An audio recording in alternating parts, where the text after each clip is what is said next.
Here we go. Take two. Here we go. Nights and weekends. You're back with me, Marcus, here on Nights and Weekends, the one man band over on this side of the internet. All right. So today, as you can see from the thumbnail, we're talking about Bitcoin. I swear to God, I'm going to try to make this as fast as possible because it seems like all my videos are a half an hour long. I mean, I bet that Big Ben is sitting there. He's just excited to hear my voice.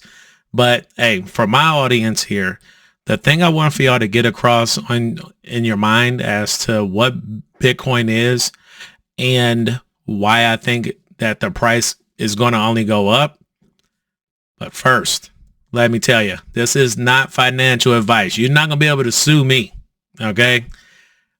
Take this as unqualified opinions from a complete stranger on the internet.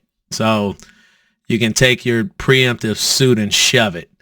All right. So here we go. Bitcoin. What is it? It's very easy. It is the first decentralized cryptocurrency. It's a peer-to-peer network. It is essentially out in the environment and you cannot stop it. Meaning there's no bank, there's no central authority that can actually shut down Bitcoin. Okay. So the thing that's nice, they're only going to make 21 million of these things over the course of the next 100 years. Okay. That is one thing that's going to help it gain value over time, is that if it's adopted by more and more people and there's only 21 million of them, the price is going to have to go up. Okay. So we have that working in its favor. These are all the spots where you can actually use Bitcoin, all the green, right here. You can use it. The red is where it's outlawed. Up in Russia, it's kind of not necessarily outlawed, but not necessarily really liked either.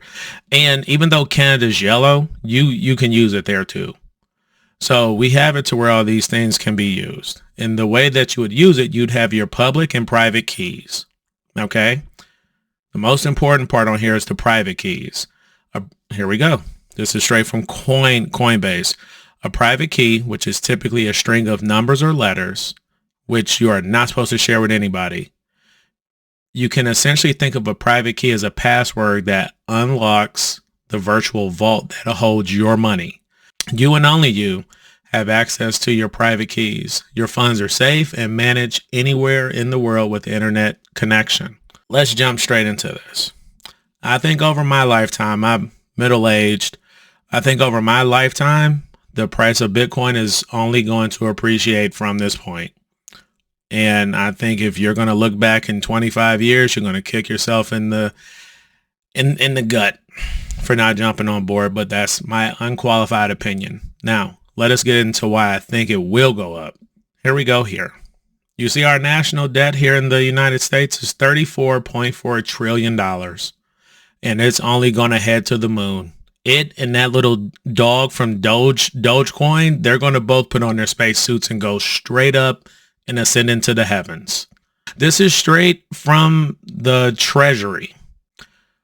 The Hospital Insurance Trust Fund will be able to pay 100% of scheduled benefits until 2031. There are some folks out of my audience. You're still going to be here with us. And I look forward to seeing you in 2031. Not for this, because I just like your lovely face. So I will be very happy to have you here. Okay. And then the OASI Trust Fund is going to be essentially out of its stuff in 2033. And from that point, it's only going to be able to pay 77% of benefits going forward. And with the HI, that's Medicare, this is Social Security. Medicare is only going to be able to pay out 89% after that going forward. So we have all those unfunded liabilities.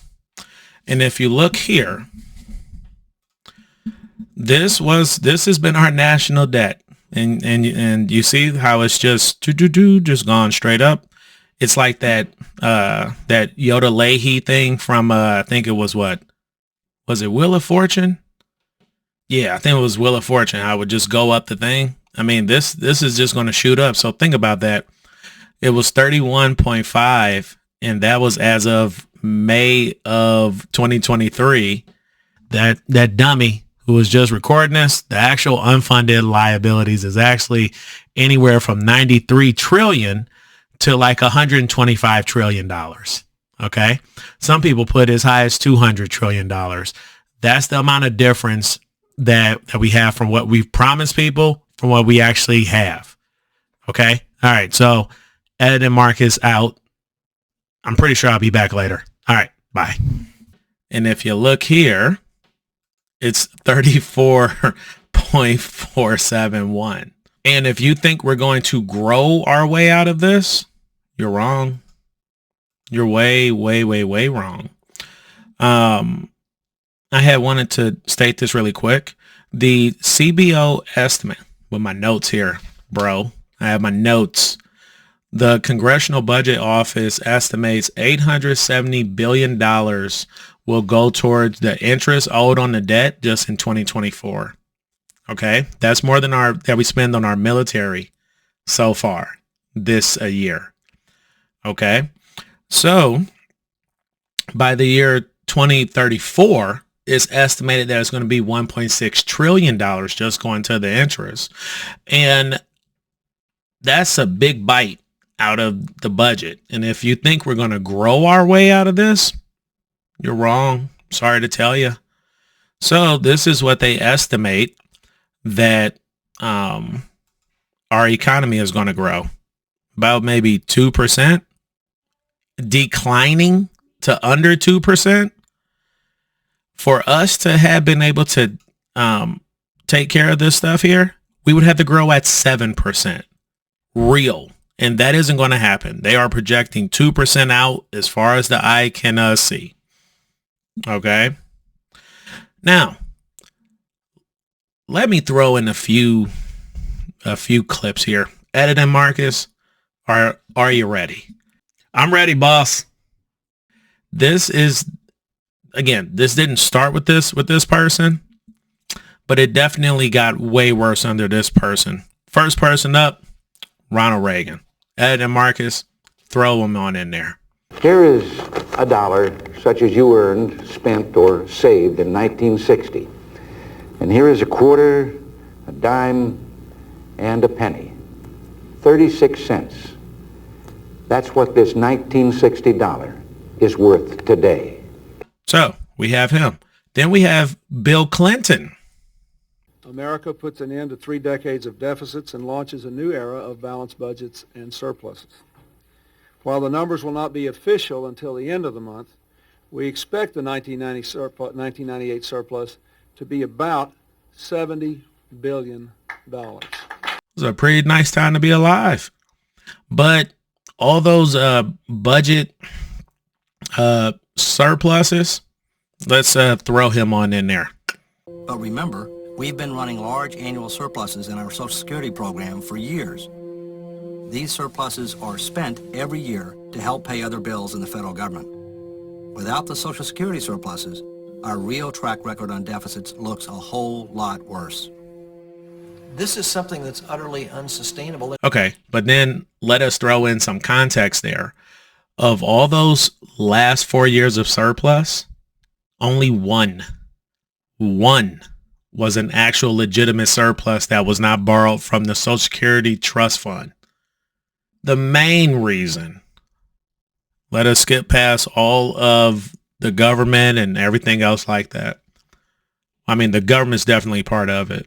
They're a huge part of it, but they're more so a reflection of the people, of the average citizen, or of the elites in the society. We as a people here in the United States, we absolutely refuse to be adults.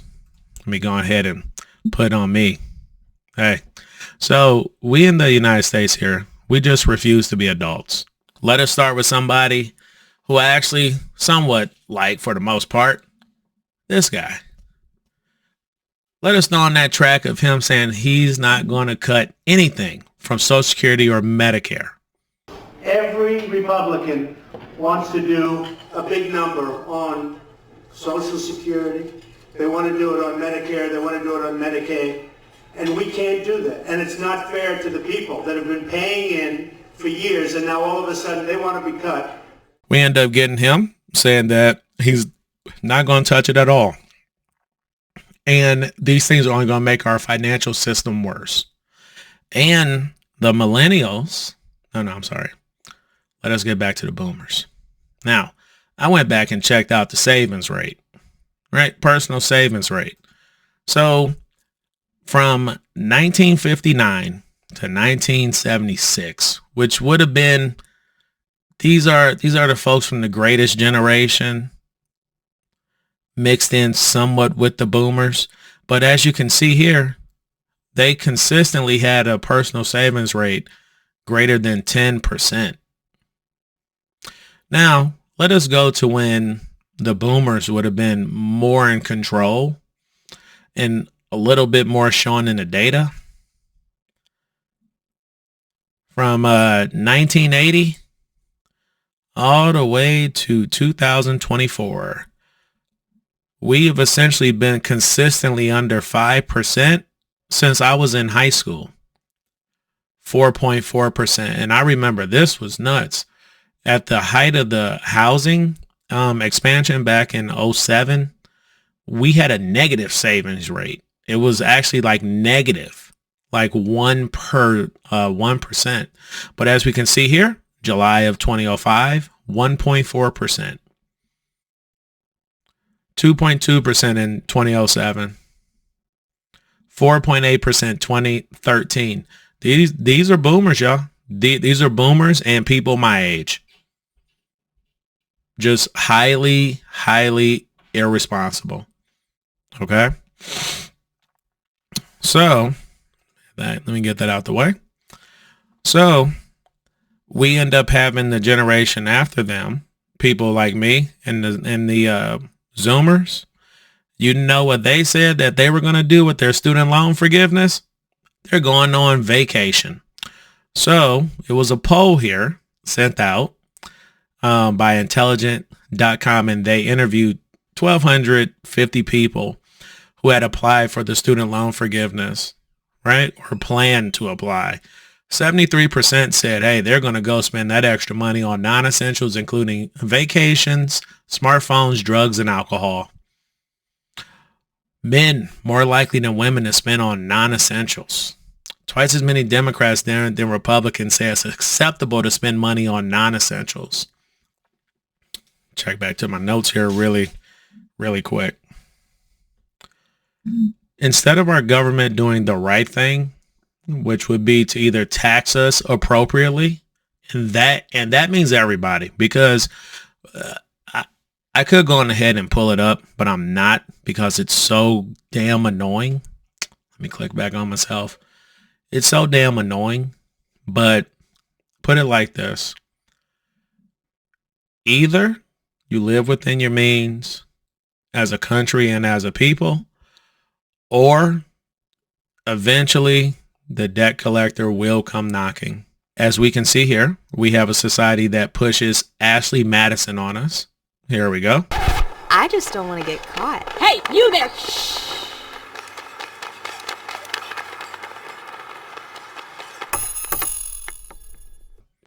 We have a society that also pushes more on us. We all want more of a good thing. More. And Miss Moore was no different. More. As her name suggested, she loved more. More. See, here we go again. Editor Marcus back on this thing again. Want to throw in something really quick.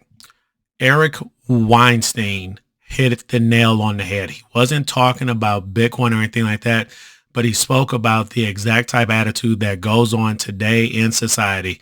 People who love their children don't drill holes in their children's life raft. And the modern world post-World War II was a life raft to get us to the next stage. And the number of older people I see liquidating everything so that they can live out their final days in the same style to which they've become accustomed is impossible in a world where people love their children. And instead of telling us the truth, which is you can't consistently live beyond your means without some type of snapback. The thing that Donald Trump will do, even though he said a lot of Republicans would actually want to cut the spending, he won't. But the thing that Donald Trump will do is the same thing that Jerome Powell and Janet Yellen and others would be happily to do.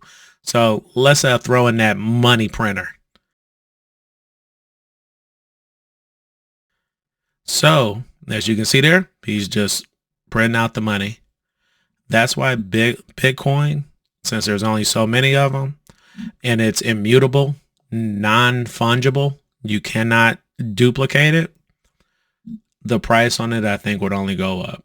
And in my opinion, I think that maybe you should think about putting some of your assets into it, because your fellow citizens, your government will happily not do the responsible thing, which is a society grows great when old men plant trees, the shade of which they know they will never sit in.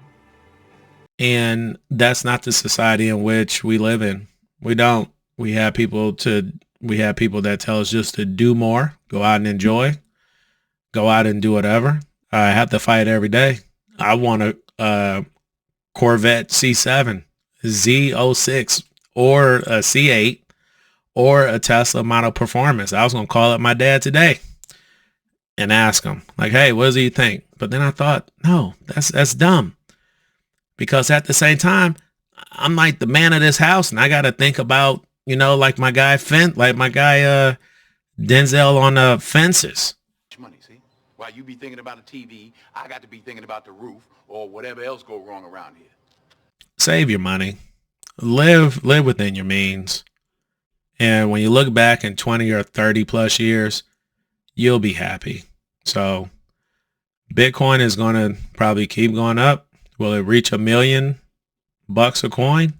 I have no idea. Maybe that's well after I'm gone. But I think the days of it being $3,000, $4,000, $500, $500 are so far in the rear view. It's unseeable. So the thing I'm going to say, I'll see you in a week. This has been the evening edition of Nights and Weekends. And anybody got a problem with the way, or they think this sounds better, I'll just be holding on to this microphone until I get a new stand, because I got to operate within my own means. All right. Bye.